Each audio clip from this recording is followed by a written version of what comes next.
எல்லாருக்கும் வணக்கம். நான் Hema Subramanian. Welcome to home cooking Tamil. பொதுவா பூரினா நம்ம எல்லாருமே ரொம்ப விரும்பி சாப்பிடுறது உண்டு. ஆனா நிறைய பேருக்கு அது பெர்ஃபெக்ட்டா வராது. சோ இன்னைக்கு நான் உங்களுக்கு நல்ல பெர்ஃபெக்ட்டான பூரி வீட்ல எப்படி செய்யறதுன்னு நிறைய டிப்ஸோட இந்த வீடியோவை ஷேர் பண்ண போறேன். அது மட்டும் இல்லாம பூரி கூட தொட்டு சாப்பிடறதுக்கு ஹோட்டல் ஸ்டைல் உருளைக்கிழங்கு மசாலா எப்படி செய்யறதுன்னு கூட பார்க்க போறோம். வாங்க நம்ம இப்போ ரெசிபிக்குள்ள போகலாம். ஒரு பெரிய பவுல்ல 2 கப் கோதுமை மாவு எடுத்துக்கலாம். 1 டீஸ்பூன் உப்பு, 2 டீஸ்பூன் எண்ணெயை ஊத்தி முதல்ல இதை நல்லா கலந்து விட்டு கொஞ்சம் கொஞ்சமா தண்ணி ஊத்தி பிசைய போறோம். எப்பவுமே ஒரேடியா தண்ணி ஊத்தி பிசையாம தேவைப்படும் போது கொஞ்சம் கொஞ்சமா தண்ணி ஊத்தி பிசையறது ரொம்ப முக்கியம். மாவுல ரொம்ப தண்ணி ஊத்தி தளர்வா பிசையக்கூடாது. அதே சமயம் தண்ணி குறைச்சலா ஊத்தி கெட்டியாவும் பிசையக்கூடாது. கரெக்டான அளவு தண்ணி ஊத்தி சாஃப்டா பிசையணும். மாவை நல்லா ஒரு 5 நிமிஷம் நல்லா சாஃப்டா பிசையணும்.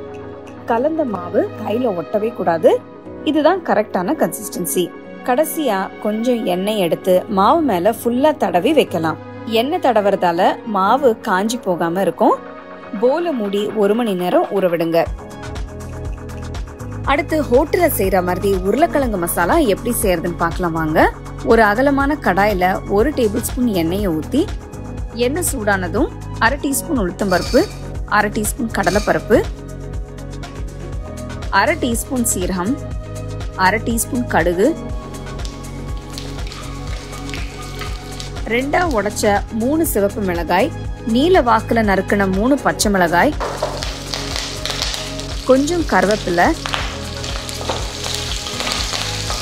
நீல வாக்குல மெலிசா நறுக்கின 1 வெங்காயம்,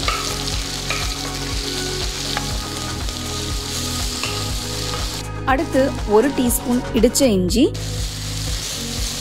1 டீஸ்பூன் உப்பு, 1/2 டீஸ்பூன் மஞ்சள் தூள், 1/4 டீஸ்பூன் பெருங்காயத்தூள் இதெல்லாம் ஆட் பண்ணி மிக்ஸ் பண்ணுங்க.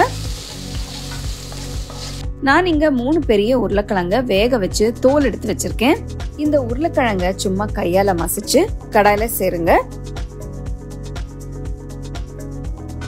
வெங்காயம் உருளைக்கிழங்கு எல்லாத்தையும் நல்லா மிக்ஸ் பண்ணுங்க.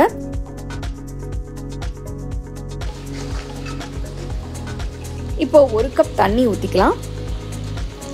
யூஸ்வலா ஹோட்டல்ல தர மாதிரி இந்த உருளைக்கிழங்கு மசாலா கொஞ்சம் கிரேவி கன்சிஸ்டன்சில தான் இருக்கும். இன்னும் கூட கொஞ்சம் தண்ணி ஊத்திக்கலாம். இப்போ கடாயை மூடி 5 நிமிஷம் வேக விடுங்க. 5 நிமிஷம் ஆயிடுச்சு. கறி நல்லா கொதிச்சிட்டு இருக்கு. இப்போ ஒரு சின்ன பவுல்ல 2 டீஸ்பூன் கடலை மாவு எடுத்து கொஞ்சமா தண்ணி ஊத்தி கரைச்சு மசாலால சேர்த்துடலாம். இதை சேர்க்கறதால கறிக்கு கரெக்டான கன்சிஸ்டன்சி கிடைக்கிறது மட்டும் இல்லாம ஒரு நல்ல ஃபிளேவரும் கிடைக்கும். 2 நிமிஷம் ஸ்டோவை லோ ஃப்ளேம்லயே வச்சு கொதிக்க விடலாம். கடைசியா கொஞ்சம் நறுக்கின கொத்தமல்லி இலை சேர்த்து கலந்து விட்டு ஸ்டோவை ஆஃப் பண்ணிடுங்க. உருளைக்கிழங்கு கறி ரெடி. 1 மணி நேரம் ஆயிடுச்சு. மாவு நல்ல சாஃப்டா இருக்கு. மாவை சின்ன சின்ன உருண்டைகளா பிரிச்சு வச்சுக்கலாம். பாருங்க, இந்த அளவு சரியா இருக்கும்.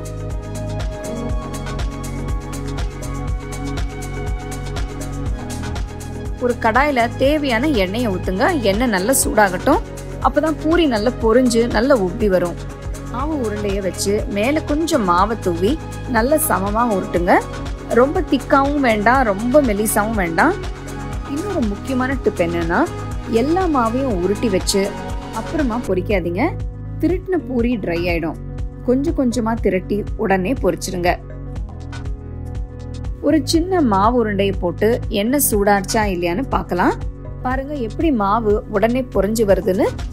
சோ எண்ணெய் நல்லா சூடாயிடுச்சு. இப்போ பூரி ஃப்ரை பண்ணிக்கலாம். திரட்டின பூரிய மெதுவா எண்ணெயில போட்டு 2 பக்கமும் திருப்பி விட்டு பூரி நல்லா உப்பி வந்ததும் எண்ணெயில இருந்து எடுத்துருங்க.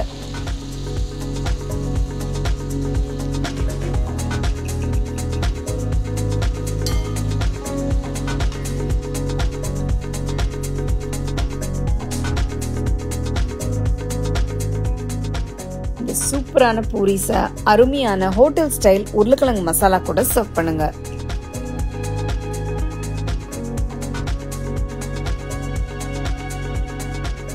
பூரிஸ் எப்படி செய்யறதுன்னு பார்த்தீங்க. அதோட ஹோட்டல் ஸ்டைல் உருளைக்கிழங்கு மசாலாவும் எப்படி செய்யறதுன்னு பார்த்தீங்க. நீங்கள் கண்டிப்பாக இந்த ரெண்டுமே வீட்டில் ட்ரை பண்ணிட்டு எப்படி வந்ததுன்னு எனக்கு கமெண்ட்ஸ்ல சொல்லுங்க.